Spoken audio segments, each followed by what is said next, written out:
Akşam yemeğine hazırlık. Bu etli börek. Etli börek bu. Ne bu etli börek gördünüz mü? İçi kesme kıyma. Kesme et kıyma. Sonra bu mantı. Yine bu da mantı.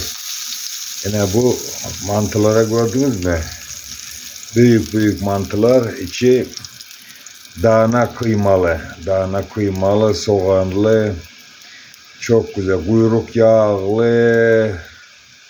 Yine böyle akşam yemeği.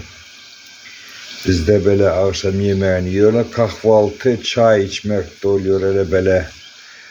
Sonra çorba da yemek oluyor. Burada nohutlu çorba da var, ne kaldı burada. Bunu da elim etmek oluyor. Yani bu etli börek ondan da çok tatlı oluyor. Çok güzel, çok güzel, çok güzel. Ne böyle Türkmen yemeği. İyi akşamlar.